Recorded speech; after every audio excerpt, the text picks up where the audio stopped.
has prayed with us.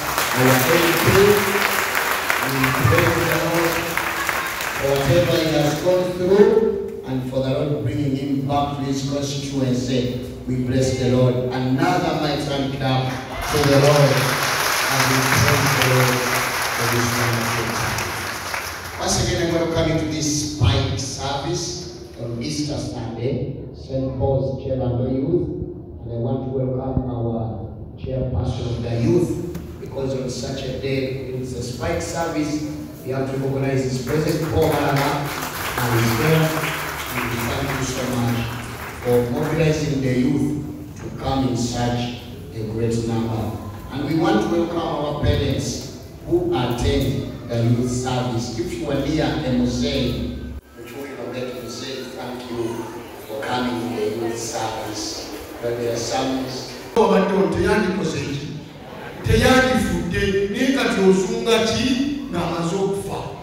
that's the statement.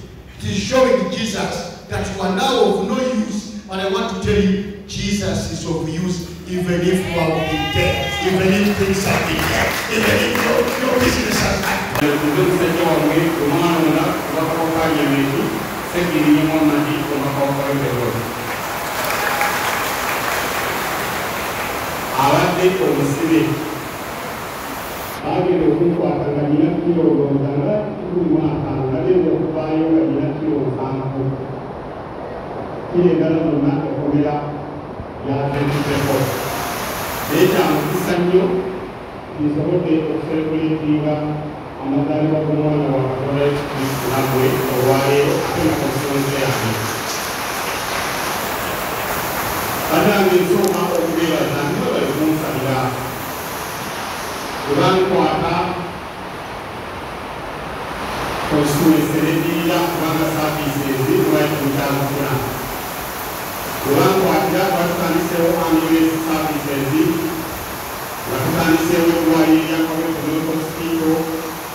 enteekateeka ya basalizi gye twalina segiboxi nga byonna ebisinga byonoonese naye kenkomyewo nga bw'omanyi nti nze gwe bakwata ate nze yingini ebintu ebyo bigenda kuddawo naye nga mu mpola kubanga bw'omanyi embeera nti essente ze nakozesanga zalinga za musaala gwange nga kwentoola naye balooya essente ezo bazitulyako balooya babadde so expensive tubaddeko ne balooya ab'obwereere nga Lord Mary Yasukwago ne Shamimu naye balooya abalala babadde tubaweera ddala essente nga nnyingi n'olwekyo bannakampe bajja kukkiriza mbe nga mbikola mpola mbizaawo mpola balina okumpa tayimu naye nga weewuunye nze bwe bagenda okunsibira nali nkoze manifesto ya myaka 5 mu myezi 2 nali maze okumaliriza buli kimu kyobola ebintu bye nali nkoze mu myezi 2 byanneeyimirira nnyo nga ndi mukomera nti negwe naleka wano nga aweereza waali MP tebamukutte nagenza okudda ng'ali talina kye yali akoledde bantu wabula nga nze ow'emyezi 2 ate nga nze nyina kye nakolera abantu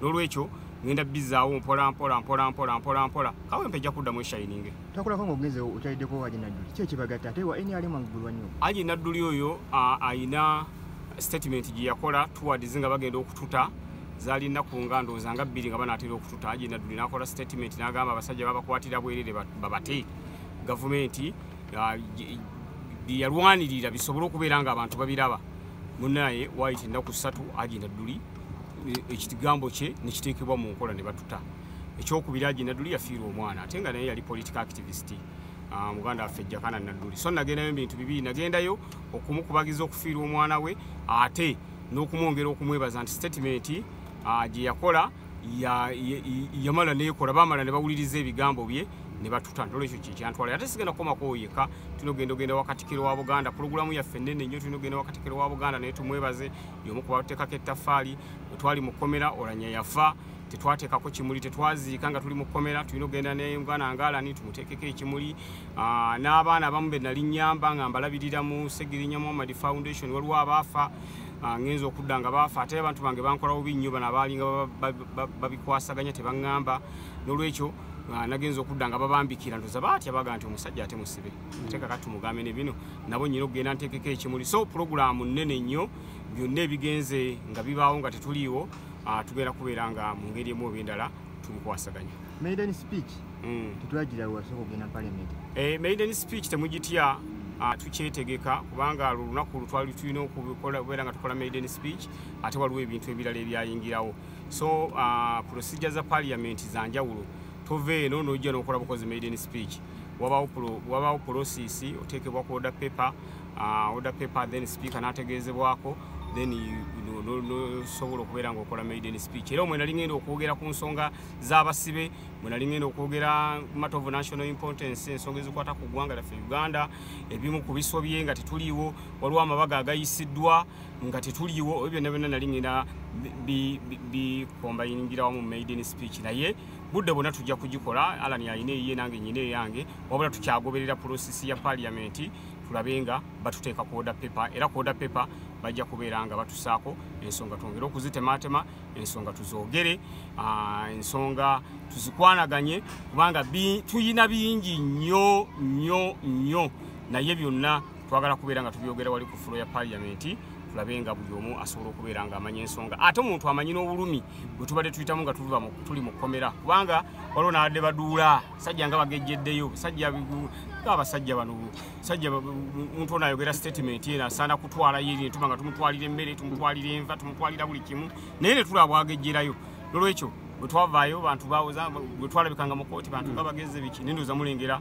kati ate tukugga bukozi kuva lwe twavaayo kitegeeza waliwo problemu katulina polosi omubiri gye guli mu kuyitamu ensonga lwaki olaba omubiri guddayo mugundi mu foomu yagwo gye gwalina okubaamu okuva lwe twavaayo naye abo abaaduulanga basajja nga bagezze basajja nga biki naye bw'oliyingirayo munnaye tujja kutunuulira tulabe bw'ogejja era oba oyagala okugejja ng'oga nti ekkomera ligezza yingirayo olabe so bye twabiwulira nga tuli mu kkomera ne wootaali omwala okuwaka amwezi nakutwala abalonzi be ki ekiddaku omwala omwala kakati nkyetegereza byonna ebibadde bigwawo nga siriiwo era budde bwonna nja kubanga mwalo ogwo ngwogerako naye kansooke neetegereza abatuuze bagamba ki because nze byenkola nkola by'abantu kati nina okusooka nemala okuwuliriza abantu naye sinnadda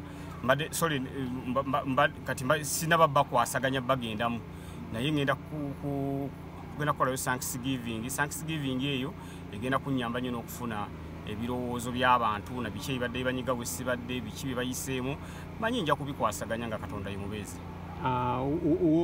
Jjajja Ichuli agamba nti ensonga gye wayogera yokubeera nti nookomawo mu buto nga Mr. Updates tekyakola ekitimba yakiryawo dda kakkana. Munkola bubi nnyo okumbuuza ku Jjajja Ichuli kubanga Jjajja Ichuli oyo alina kye bayita livelism. Buli kimu Jjajja Ichuli alaba kipya. Bw'agenda mu woteeri n'akuba emmere ng'ali ekifaananyi. Jjajja Ichuli bw'agenda mu bala munsonyi okozi musiraamu nati nderabira. Mbadde ngenda nti ne Lusinzi ye yabbi yekubya naye ekifaananyi ne njukira Jjajja Ichuli ate musiraamu.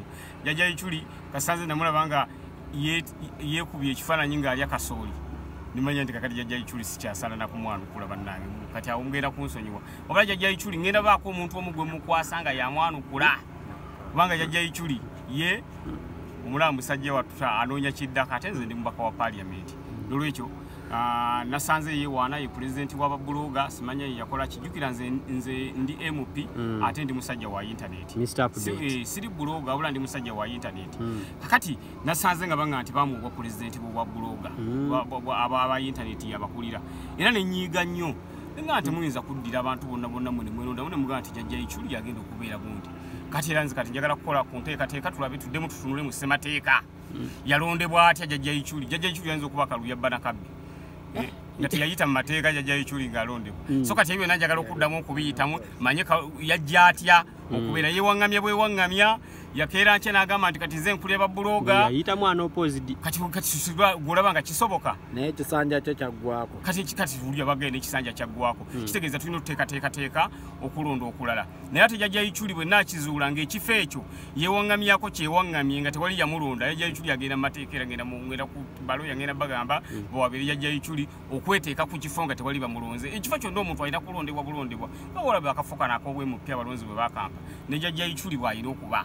Naye yewaŋŋamizza ate buli ku makya mulengera ng'akaluba agamba nze mbatwala. Nedda ssebo Jjajja Ichuli. Sooka okulonda baŋŋambye ekisanja kyaweddeko. Ekyokubiri nyina okuddayo nnoonyereza ekisanja ekikadde kuba nali mu kkomera wakifuna otya. Bwe tunaakizuula nga Jjajja Ichuli ekisanja teyakifuna mu mateeka alina okuvayo yeetondera ensi nti bannange ekintu nawamba kiwambe.